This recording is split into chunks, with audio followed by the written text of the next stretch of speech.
nuevamente reunidos en esta misa crismal, después de cierta pausa, si bien nunca hemos dejado de celebrarla. En el 2020, celebrando las bodas de oro sacerdotales de Horacio, solo nosotros, muy pocos, y ya el año pasado con un aforo un poco más generoso, y ahora, gracias a Dios, no hemos vuelto a ninguna normalidad, sino que caminamos en la esperanza hacia el encuentro definitivo para concelebrar todo el presbiterio unido, para consagrar el Santo Crisma, bendecir los óleos de los catecúmenos, de los enfermos, en una palabra, todos nosotros manifestar la comunión existente entre el obispo y todo el presbiterio en un único y mismo sacerdocio. Qué lindo y qué bello es concelebrar juntos en esta comunión que nos regala la unción del bautismo, de la confirmación y del orden sagrado. Hay una palabra que es muy bella y que quisiera ser la mía, pero desborda el corazón de quien les habla, porque no puede medirse solo con el sentimiento humano. Y es aquella palabra que Jesús dirige a los suyos también en una ocasión como esta, en la última cena, con la que Lucas inicia el relato de la última cena. He deseado ardientemente comer esta Pascua con ustedes.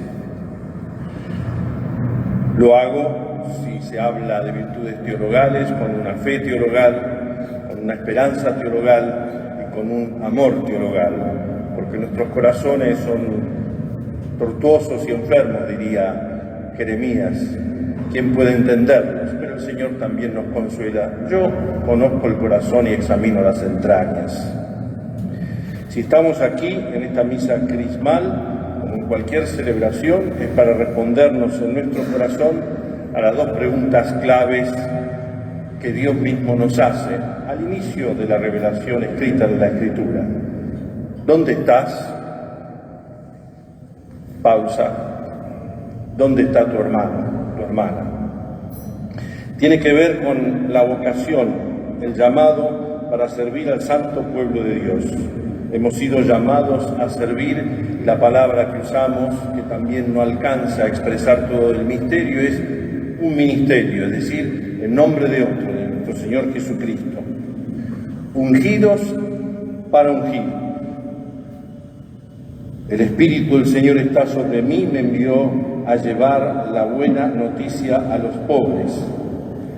Hemos recibido un ministerio, gozamos con ese ministerio, pero es para los demás. Ungir con el óleo de la alegría, que es el tono de todas las lecturas de hoy, incluso a las puertas de la Semana Santa o del Triduo Pascual. Por la cruz a la luz. En nuestra ordenación, disculpen si concentro un poco en mis hermanos sacerdotes, pero es la misa especial para concelebrar con el presbiterio. Se nos ha entregado la palabra, se nos ha confiado la ofrenda del pueblo, lo recordarán, y algo que coincide con el ministerio también de la ordenación diaconal, se nos ha revestido. De distintas maneras se reviste al diácono, al obispo. En el libro del Levítico encontramos un montón y sinfín de detalles de cómo deben ser vestidos, hasta los mínimos, valga la redundancia, detalles. Pero a lo largo de la Biblia encontramos muchas vesticiones que Dios mismo hace o permite y que pueden describir de alguna manera el llamado que hemos recibido. Cada uno el suyo, pero el de todos, porque también en el bautismo hemos sido revestidos. Adán y Eva, es curioso, pero después del pecado, la ternura de Dios viste a Adán y Eva. Es un gesto de ternura hermoso. No todo es el castigo, lo que hiciste, sino que Dios viste a Adán y Eva. Luego en los profetas, especialmente Ezequiel, está llamado a vestir la desnudez de Jerusalén. Como en el Nuevo Testamento el Padre bondadoso y misericordioso viste la desnudez la rotura, escuchábamos esta mañana en la charla que nos dio Quique González de los Hogares de Cristo, la rotura es vestida en el Hijo Pródigo, pero en calidad de fiesta y de gozo. Pero además, no todo comienza con nosotros, y en Elías y Eliseo vemos esa imagen tan bella en la cual Eliseo le pide tomar el manto y con él parte del espíritu del profeta Elías. Es decir, no nos olvidamos de nuestros predecesores, no nos reemplazamos, nos sucedemos unos a otros. No debemos olvidar nunca de dónde venimos, los que caminan antes que nosotros, que han abierto una brecha. Luego Juan el Bautista también se viste con una piel de camello, un cinturón de cuero, como señalando la sencillez y la austeridad de todo ministerio. Ahora en la Semana Santa veremos cómo a Jesús no solo lo desnudan, sino le visten un manto de púrpura, que después se lo quitan, una corona de espinas, una caña en las manos, para recordarnos de no creernos que somos los mejores y compararnos. Y también se nos burla. Pedro en prisión, la cuarta prisión en los Hechos de los Apóstoles, es despertado, él cree que está soñando, que no sabe distinguir la realidad de sus sueños, y es el Señor que invita a no bajar los brazos, cúbrete con el manto, sígueme, ponte el cinturón y las sandalias.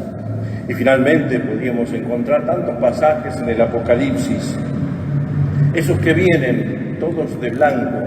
¿Quiénes son? ¿De dónde vienen? ¿A dónde van?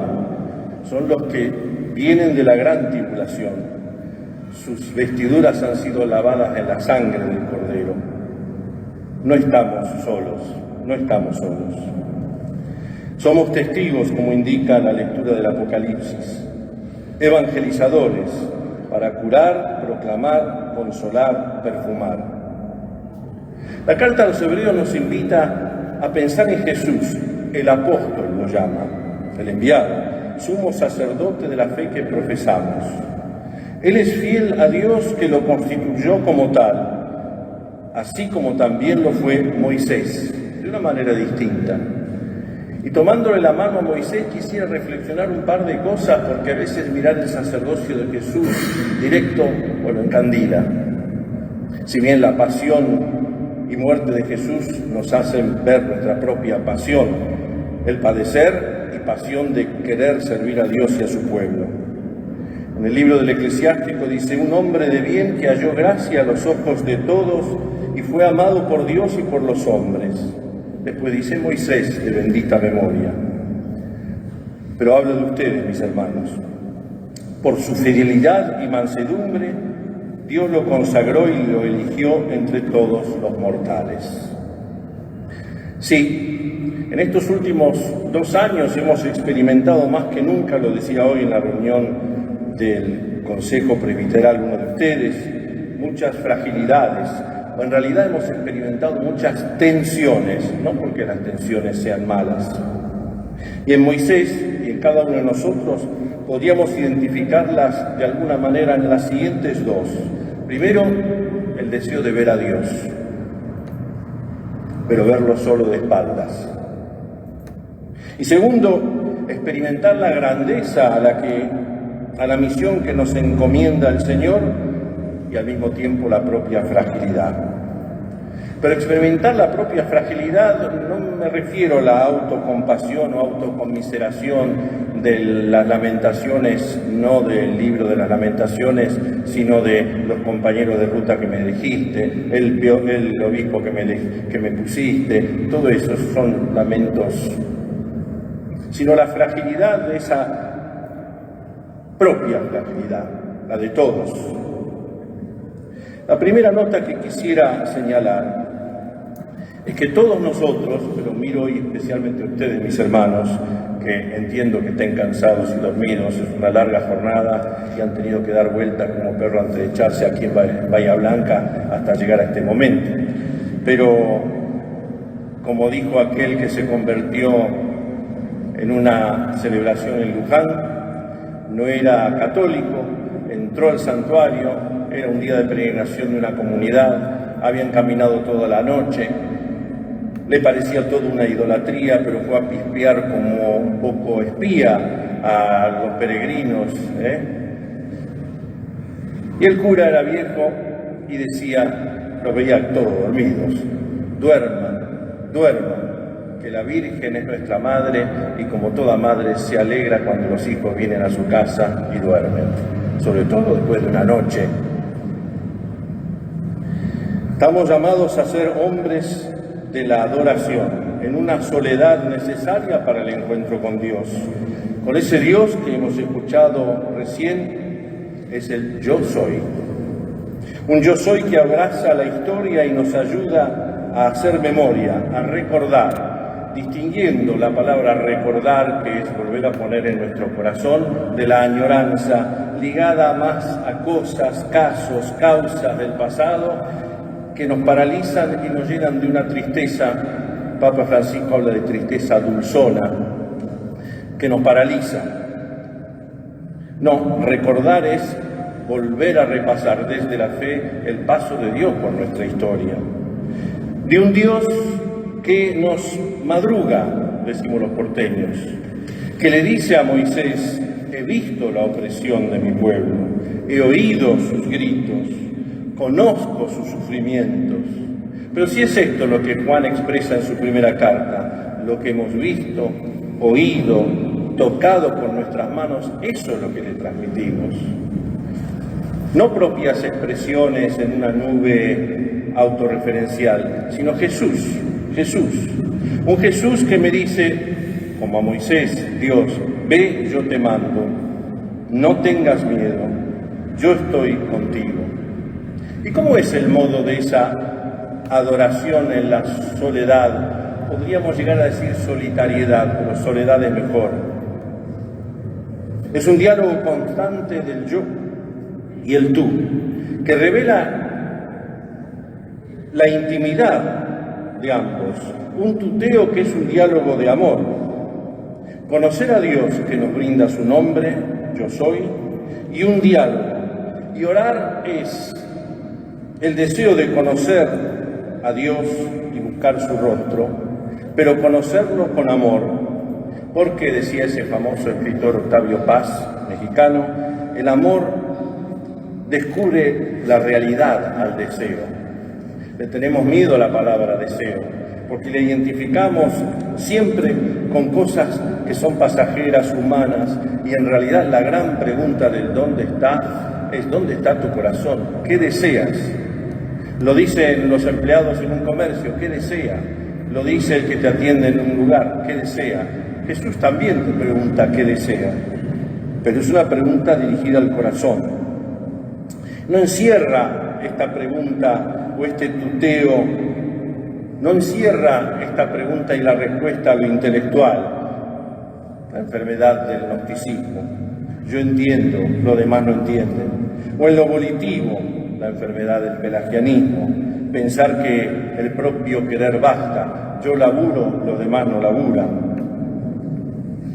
Ni tampoco en la propia autoridad, el autoritarismo, lo que yo mando, lo que me mandan, de origen kantiano.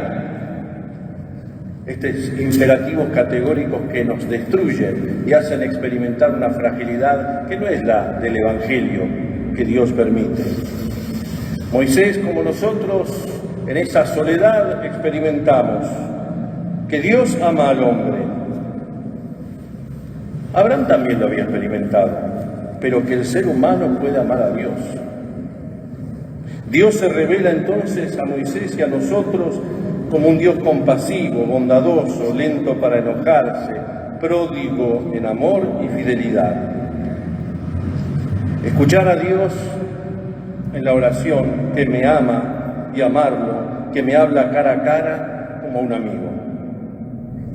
La segunda nota es cómo Moisés pasa y transita de la soledad de la adoración, soledad en cierto sentido, a la intercesión y al descubrirse servidor. Moisés, ustedes, y quisiera hacerlo yo, a imagen de ustedes, es el hombre de la solidaridad, del servicio, porque el camino del yo al tú, en Moisés,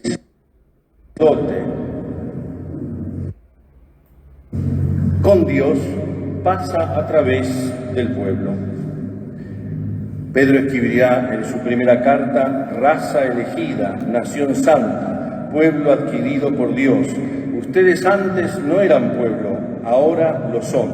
¿Cómo Él aplaca a Dios para que no se enoje con tu pueblo? ¿Cómo aplaca al pueblo para que no deje de ser fiel a su Dios? Ustedes han pecado. Su intercesión por Miriam y Aarón, su silencio ante la murmuración de ellos dos, pero su intercesión para que se cure Miriam, de serie y no de seriedad, de serio, combinado con la necesidad de la serenidad, la seriedad del mensaje y la serenidad para transmitir. Comprendan, querido pueblo de Dios, es que la adoración no se integre a la vida. Es verdad que la adoración no tiene medida. Si yo pido la salud de alguien, si yo pido perdón por este pecado, si yo agradezco por tal cosa, tiene la medida. Mecanismos desencarnados, sin rostro, adorando, porque así ocurre, terminamos adorando el propio yo. Eso puede ser la adoración sin intercesión, pero la intercesión sin adoración nos lleva a una pura centrifugación, correr sin rumbo, proyectar sobre lo que llamamos el pueblo los propios caprichos o ideologías. Ya no ajustando mi voluntad a lo que el Señor quiere, sino lo que el Señor quiere en mi voluntad o en mi modo de entender. Olvidamos el misterio de la encarnación. Nuestra vida de oración busca que la oración se integre a la vida y que nos lance a la vida. La oración da al ser humano el sentido de los verdaderos valores y la intercesión brota de las profundidades de un mundo que es pecador y nos hace solidarios con el pecador, no cómplices. Sí, la vida de oración es orar la vida, los distintos momentos del día, de la semana, del mes, hoy, del año. Podemos quizás experimentar la vida como una serie de fracasos. Nos pasa. Entonces bajamos los brazos. Me mido con mis propias fuerzas. Viene el enojo. A Moisés le vino la añoranza del justiciero, de querer matar a todos los que son enemigos del pueblo. Era el hombre joven. Quizás cuando hace tiempo luchábamos con la resistencia propia, hoy quizás luchamos con la resistencia del propio pueblo de Dios. Pero es el Deuteronomio que nos recuerda la lección de la misericordia. Dios es fuego devorador, un Dios celoso, pero es misericordioso, que te dice: no te abandonaré, no te destruiré, no me olvidaré de la alianza que establecí contigo mediante el juramento. Y el resultado final de la adoración y la intercesión es la alabanza. Y hoy estamos para eso, adorando al Señor que nos llama, intercediendo por nuestro pueblo, alabándolo todos juntos al Señor. La alabanza surge de la adoración y la intercesión, que se arraigan en la vida y los acontecimientos. Qué bella la expresión de Jesús en el colmo de la alabanza: Padre, te alabo, Señor del cielo y de la tierra, porque has revelado estas cosas a los pequeños. Sí, Padre, porque así lo has querido. Así, mirando a Dios, la roca fiel, se nutre nuestra memoria de la fe y nuestra esperanza de hacia dónde vamos. El Monte Nebo es la última experiencia de la fidelidad, ver la tierra prometida y no entrar. El hombre solidario que no se hace cómplice, mediador que no se hace intermediario, intercesor que no se hace burócrata, puente que no se hace muro, servidor que no se hace patrón. El que hace sagrada la ofrenda del pueblo de Dios y da al pueblo de Dios lo sagrado. Gracias por el ministerio que han aceptado un día, gracias por su colaboración, por la comunión, la participación y la misión. Dios los bendiga y les pido a todos un aplauso por su sacerdocio.